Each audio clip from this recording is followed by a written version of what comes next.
Religious language. You probably hate it, don't worry, so do I. Now, a great way to pass this is see this book, you open it and you read it and you revise. That's the best way to get through it. But it all seems like a bit of a big topic, so I'm just going to break it down bit by bit. If you just follow this video, you're just not going to do it. You need to make sure that you're reading the notes, that you're unpacking your ideas in the exam, and you're only going to be able to do that if you know what is in here. So just use this video as a little bit of a guide. Religious language means what it says. It's what we say, but from a religious point of view.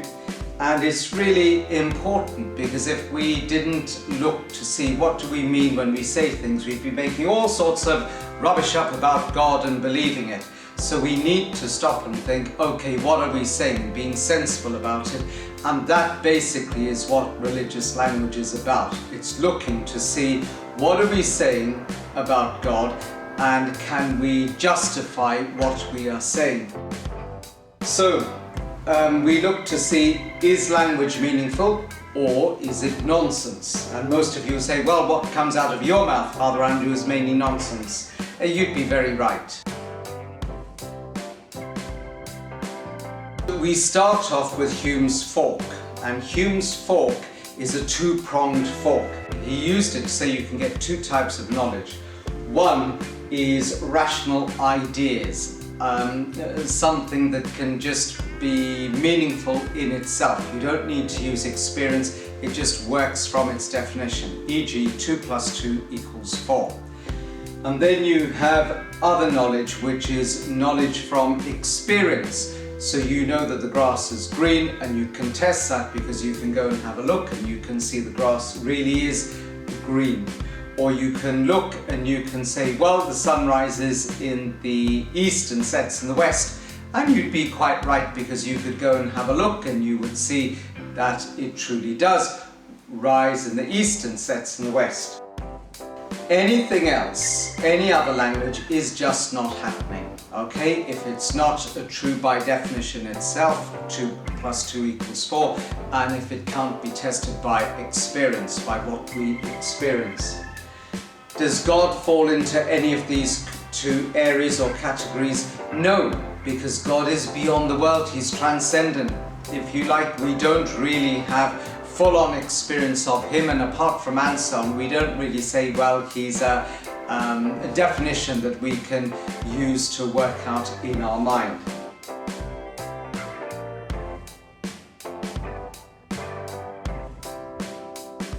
So we have Ayer, and he develops language by saying that it has to have meaning. If language does not have meaning, then quite rightly it's nonsense. And he says, how can we show that language has meaning? And he comes up with something very sensible, the verification principle. Verification means you just prove, or you show, you verify what you mean. And that's very sensible. There's nothing wrong in that. That's a good thing. So he will say that if you have a statement that is analytic, that means it's true by definition, e.g. bachelors are male, then you have been able to verify your statement because it's true. It's just true within the statement. 2 + 2 = 4. A bachelor is a male. It's true within the definition. You need nothing else. It's a meaningful statement. And then he said you can also use statements that can be backed up by evidence, by your experience, what you experience. So the grass is green, so you look and you see that the grass is indeed green, except when someone's burnt it. And so you've been able to verify it. It's like Hume's two-pronged fork, okay? It's true by definition, or it's true by experience. You can look at your experience and prove it. And so that works. Ayer then goes further and he says you can have the strong verification principle. That means you can verify it now. You can use your experience to show, yes, what I say has meaning. Here's my evidence from my experience. Or you can have weak verification principle. That means at some point in the future, when you've got the technology, you think logically, yes, I can verify it. So in his day, he was thinking, well, when we have the right technology, we can work out that there are mountains on the other side of the moon. We will be able to verify that or not. And that can be verified in the future, and so that is weak verification. So verification, you're just proving, and that is very sensible. Otherwise we end up making rubbish statements. So evaluate. When you're evaluating, that's like a 15-marker question. You're looking to see, can I use evidence to prove what I've said? Is it really true? Or actually, can I knock it out? Is it all rubbish? Have I got more arguments against? Use your common sense. Your common sense comes in very useful over here. So think about it. The theory, does it make sense? Of course it makes sense, otherwise religious believers would be coming out with all sorts of nonsense statements and people would believe them and they'd be believing in nothing. So Ayer's theory is brilliant because it makes us verify, it makes us think, what am I saying? Can I verify it, in which case it's true? If I can't verify it, then maybe quite rightly it isn't true. Maybe it's a whole load of nonsense. So for example, some people say God is love, but then pilgrims all die going on a holy place to worship God. Is God really love? You need to pull up some evidence. You need to verify if God is really love. Otherwise, look at the evidence. The evidence is showing no, God isn't really love. And then you've got to think, can we verify God? Can we verify the existence of God? Well, no, we can't actually, because God exists beyond our understanding, beyond the universe. None of us have seen God, so no, we can't. But then you have other people who say, yes, we can verify God because we use our logic. Look at the design argument, look at the cosmological argument. And then you can also say, well, Ayer's argument doesn't quite work because there are other things that we accept in life that we don't need to verify. So you could say to someone, I'm thinking about you in your hour of need, and you may well be thinking about someone in their hour of need, but you can't verify it. You can't open your brain and say, oh look, here, I'm thinking of you. So we don't verify anything, but we accept it as true. So do we really need to verify religious language completely? Maybe not. If you're a fideist, fideism says faith is enough. Do you really need to take Ayer's theory and run with it and verify everything? No, because if you're verifying everything, then where is your faith in God? And faith demands that you are there's almost blind faith. You just believe God. You believe God loves you, and that is enough. And to verify it is cutting down on that faith element. And besides, guess what? You can't verify Ayer's theory. So it's like his blick, it's like his own worldview, his theory. So if we can't verify his theory, then actually do we need to follow it at all? Does it make any sense?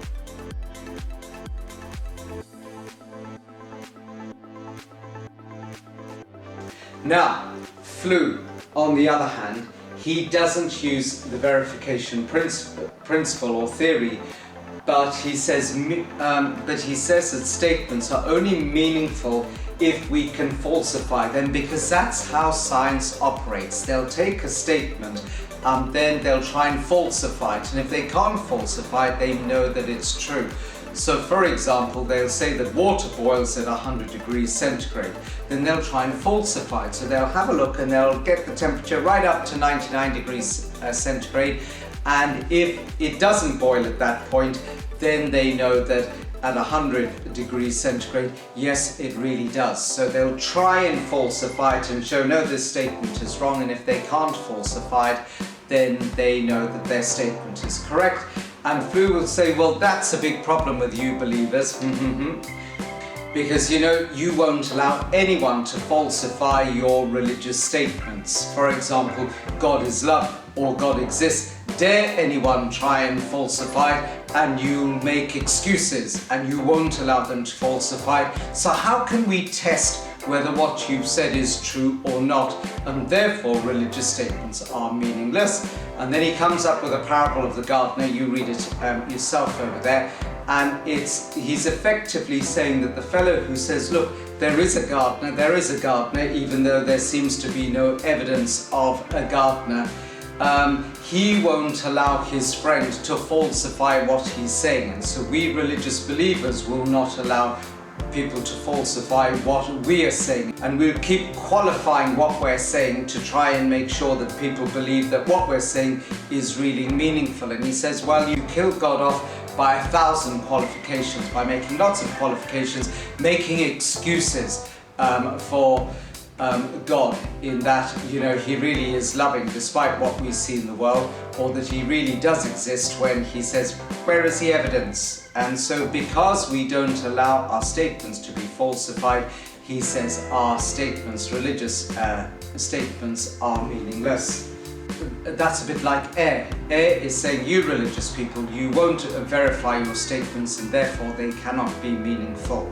Flew is saying you won't allow your statements to be falsified and therefore they are meaningless. With Ayer, if we go back, we could say actually we could verify our statements that God exists, because when we die we will meet God. If there's a heaven, if there's a God and we meet God, then at that point in the future, weak verification principle, we can verify that our religious statements are true. God is love and God exists.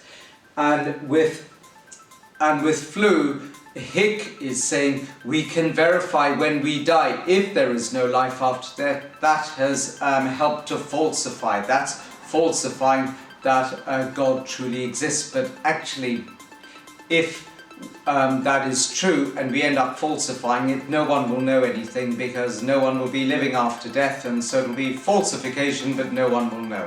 Anyway, it's not my problem. We could say near-death experiences verify that there is life after death and therefore God exists.